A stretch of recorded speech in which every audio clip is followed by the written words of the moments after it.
people still remember what Boston and the New England states did for Nova Scotia and how many lives they saved. We're all taught that in school. It's just something for me to be able to bring that tree down and be a part of this. So pretty proud to be able to do it. 5, 4, 3, 2, 1. Welcome to Canusa Street, a podcast at the intersection of the issues and policies between Canada and the United States. Here are your hosts, Scotty Greenwood and Chris Sands.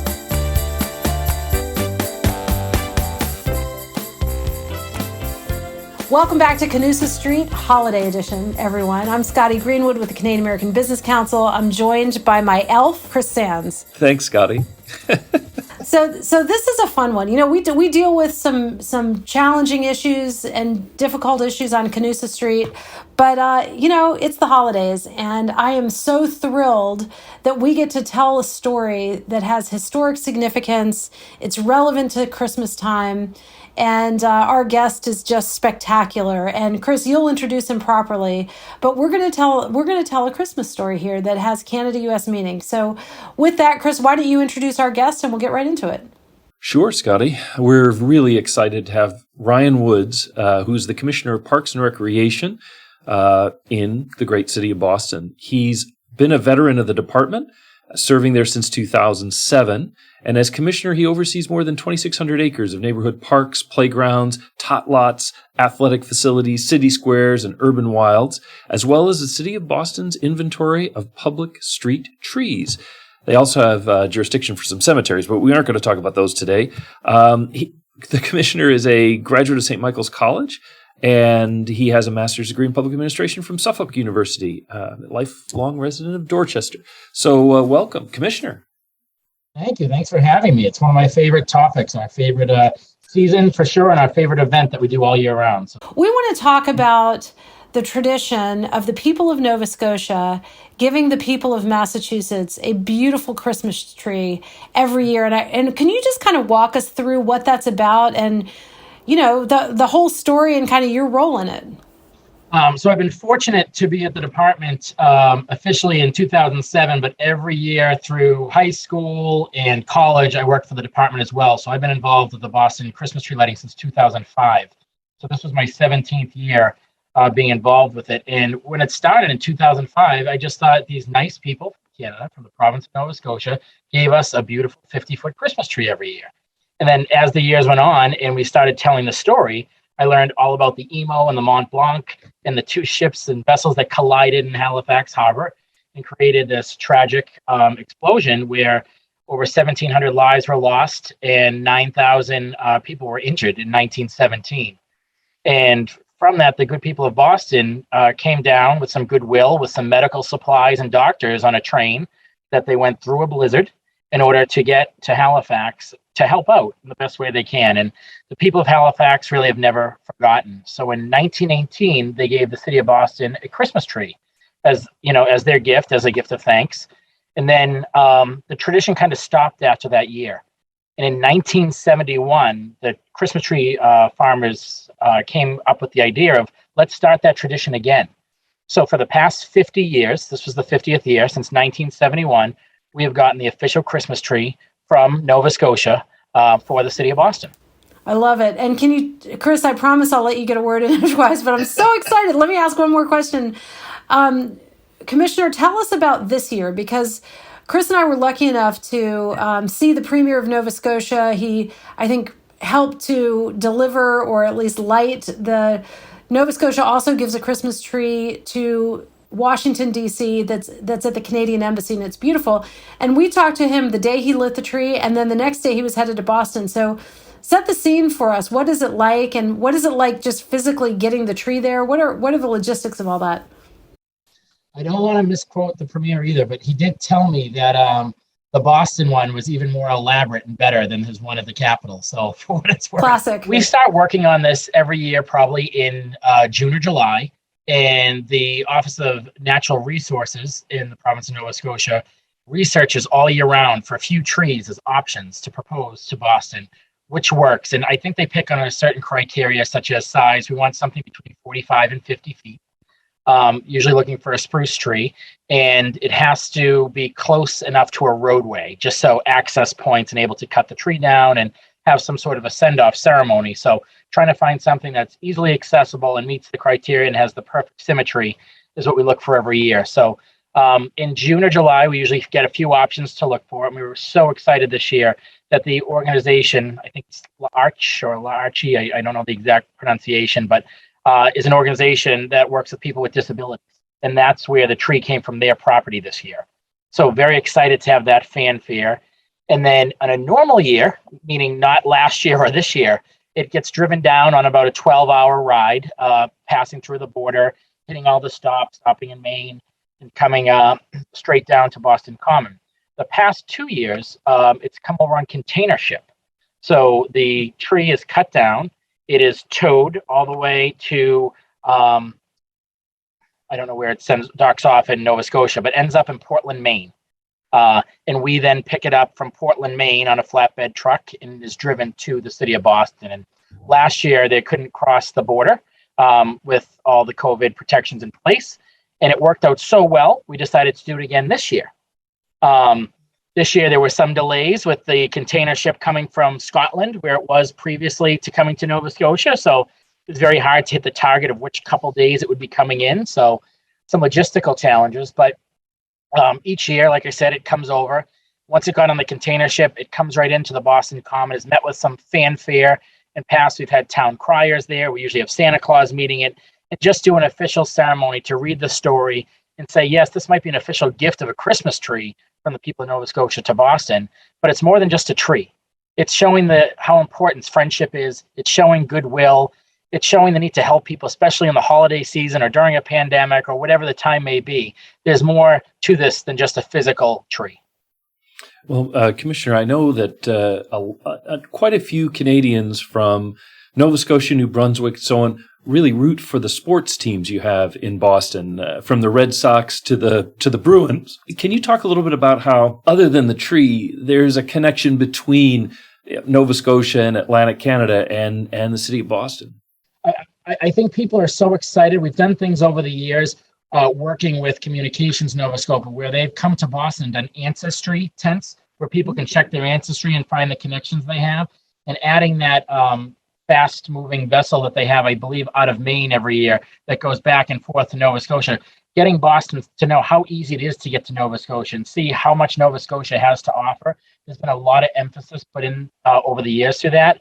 It also helps that one of the Bruins stars, Brad Marchand, is from Nova Scotia. And this year, he was out on COVID leave or some sort of leave at the time of the tree lighting. So he did a video to introduce Tim Houston on stage. So Tim was actually introduced by Brad Marchand through a video package, saying that it's so great to finally have the Premier from Nova Scotia, who's a huge fan of the Bruins.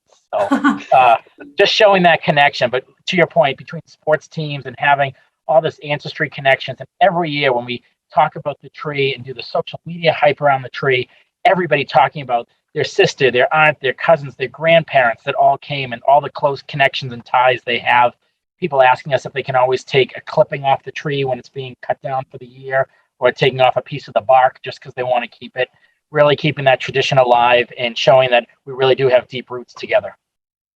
That's terrific and very meaningful. I want to ask you a little bit about the time of COVID. I mean, working in Parks and Recreation, those open public spaces and, seeing the tree lighting as an example are kind of ways we can gather now. I know we have to be COVID safe, but to what extent do you think these kinds of symbolic gestures, but especially just the kind of use of parks outdoors, is keeping the city of Boston and the people of Boston going during this seemingly endless pandemic?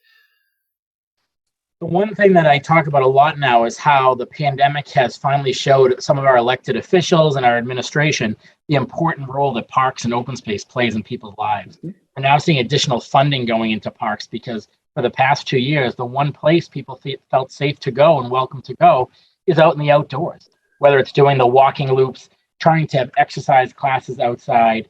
We've been trying to ramp up our programming as well, whether it's we have a program called Pics in the Park where we try to teach photography, and might be some of the basics. Make sure the sun's behind you, not in front of you, or working on texture and shadow one week, providing watercolor paints like you get in first or second grade, and giving people canvases out there and say, we'll bring the supplies, come enjoy your local park, and we'll do some program activities. So trying to get people more excited. But the one thing we have learned about the pandemic is how many times people flock to the parks. It's a place for not just respite and recreation, but also a place of relaxation, a place of comfort, and the one place everybody was welcome to go. You might not have felt comfortable going to a building, but you certainly felt welcome going to a neighborhood park. So, and then being able to have these large-scale events. Back in 2020, when we had the tree lighting, we did a virtual version with everything pre-recorded, just wasn't the same. And this year, we think we had our biggest audience by far. So, over 20,000 people out on site, for a kind of drizzly evening that night, to see the fireworks go off, to see the confetti, to see the tree lit, have the voices, just to have that sense of being together again and seeing life more as normal. So we were one of the largest scale events that could come together and show that in Boston. And you weren't in an arena where you were sitting right next to people. You could spread out and, keep the safety measures in place. But just hearing from people how excited they were to be back outside and to really kick off the holiday season. Commissioner, I love that story so much. The only thing that could make it any better for me is if the tree had come on like a horse-drawn carriage or something. If you could organize that for next year, pick it up in Maine at the port and then bring it down. There's one. We'll just kind of wrap with this. There's one Canadian that I know was especially excited. The Canadian Consul General Roger Cuzner.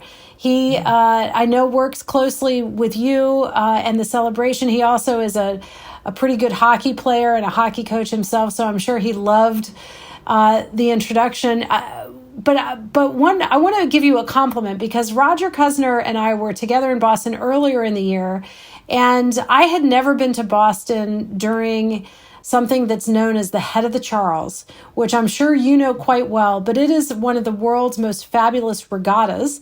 And I've got a kid that is now a rower, and rowers from around the world come to Boston every year in the fall. And Roger Cuzner and I were supposed to have a business meeting, and he ended up driving me around the city so I could find my kids' team because they were out of Gatorade. So I wonder if you could just kind of talk for a minute about, in the scheme of things, there's the Boston Marathon, there's the Head of the Charles, there's this Christmas tree lighting, the sense of community in Boston, and maybe the role that this Christmas tree plays in the community, and then we'll give you the last word. Sure. I think people were excited, whether it be a Red Sox game or Patriots game, where people could finally get back this year to be outside and have some of those annuals back, although there are some restrictions. People were really excited to get together again, just sitting at home or being on Zooms constantly all day, just that human interaction of being back together to celebrate something. We're all different, but we all love the Red Sox, or we all love the Bruins, or we all love rowing in the regatta, being outdoors. Just to share a common theme of something we all love, and despite our differences and where we stand with vaccines or not vaccines or politics or whatever, that we all can come together for whatever our common core goal is or our common liking at that time, to get together. And it was really important. It was just a really depressing 18 months or so for us, when we were really on pretty much lockdown and everybody was working from home and just overwhelmed by Zoom meetings. So to get out, to have these large scale events, especially outdoors, when you can feel safe, and if you don't feel safe, you can distance yourself appropriately so you can make yourself feel safer, just so we can all be together. That's one thing I heard. And everybody loves the holiday season, and really trying to message that, what is the holidays about? And it is about goodwill. It is about helping. It's about giving. It's about friendship. It's about love, and trying to capture all that in one large event. Usually we have 300 to 350 members of a Nova Scotian delegation come down. This year it was around 100, which was still great. Just to share the tradition with us, talk with us. There's meetings beforehand, really just to make sure the connections are in place. So it's really important to have these outdoor large scale events. And like I said, I'm biased. The holiday tree lighting is my favorite by far. And something I've had the pleasure of working on for the past 17 years. And as long as they'll have me in this job, I hope to continue doing it. Well, and if they have you in the job, Chris and I would love to come up and bring the podcast live next year when you're lighting. So I just made a note that you want to ride on the horse for the tree arrival. That's right. You got it. Chris, over to you, my friend. Just one question, and I hate to even brush into anything political, but I know a lot of times in the holiday season, people say, well, the Christmas tree and Christmas, very much a Christian holiday, and Boston, like Canada, really, has a lot of faith traditions, has a lot of different ways of celebrating this sort of year-end period. How do you address that sort of diversity within something which is a symbol, in some ways part of the Christmas tradition as opposed to other things, but how do you make that feel inclusive for all of Bostonians so that they really feel that they can get behind it?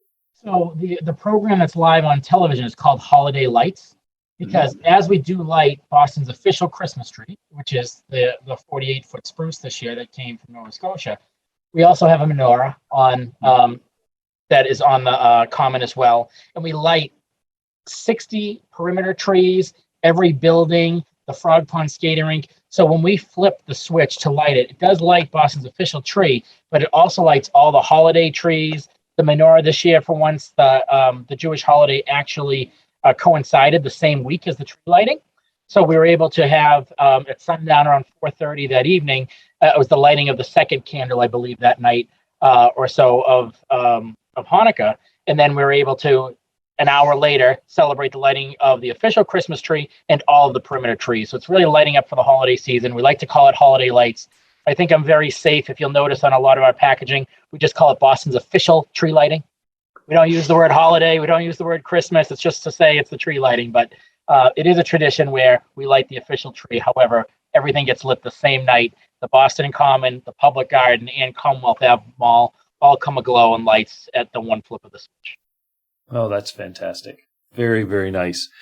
Well, I want to say thank you. I'm jumping ahead of Scotty because she's going to say thank you too, but it's been great having you on the program. And one of the things we try to do with Canusa Street is really celebrate the connections between Canadians and Americans. And there are traditions like this that really take that friendship we study at the university or that we think about and make it real for people, make it tangible. That symbolism is really important. And I really appreciate you coming on our show and sharing not only what happens, where it came from, but also what it means to the people of Boston. I really appreciate it.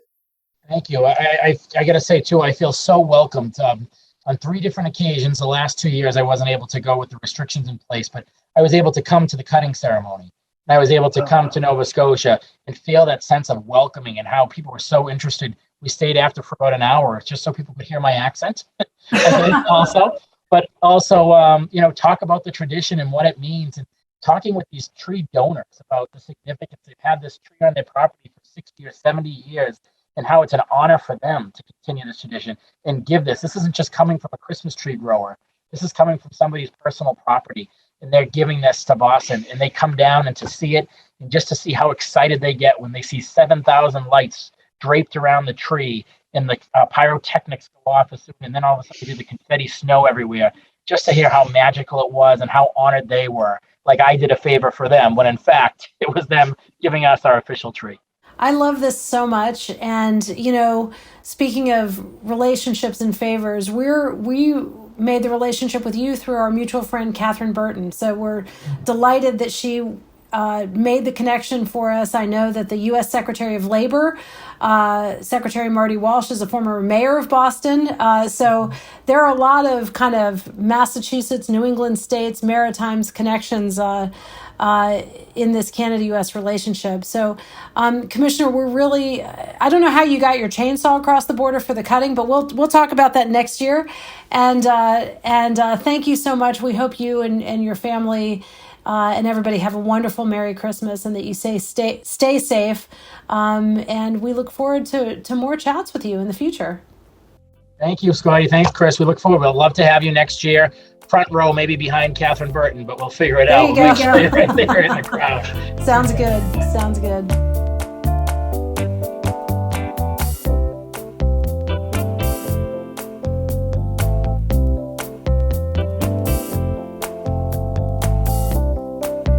Well, Chris, I love that conversation. I love the commissioner's enthusiasm for the celebration and also the deeper meaning of it. I think, it's just exactly what we need right now.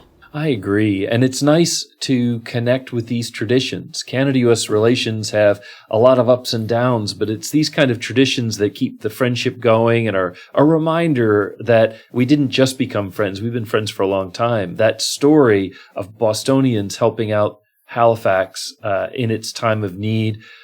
In the middle, we should remember, 1917, in the middle of a war, First World War, it was no joke, and they really stepped up. And I think that shows what's best about the U.S. and the fact that Nova Scotians all this time still remember that and cherish it and send a tree.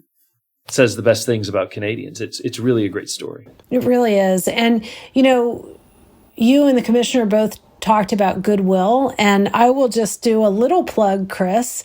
Canadian American Business Council has a book that we published celebrating Canada-U.S. relations, and we have photographs and speeches from presidents and prime ministers. It's called With Faith and Goodwill, and that quote comes from Winston Churchill, who was talking about the Canada-U.S. relationship, and he said that it's a border guarded only by neighborly obligations and faith and goodwill. So goodwill is something that is in need always, and in the holiday season we think about it. But also that Faith and Goodwill book, Chris, we're doing a second edition, and it's coming out in the new year. So fantastic. Here's my little plug. Let's get the editors of that book on a future Canusa Street, and let's dive deep into the faith and goodwill between our two countries. Let that be one of our New Year's resolutions for 2022. What do you think? I think it's great. You had me at goodwill, but I'll make it a respect for mutual obligations as well. I will be obliged. Sounds good.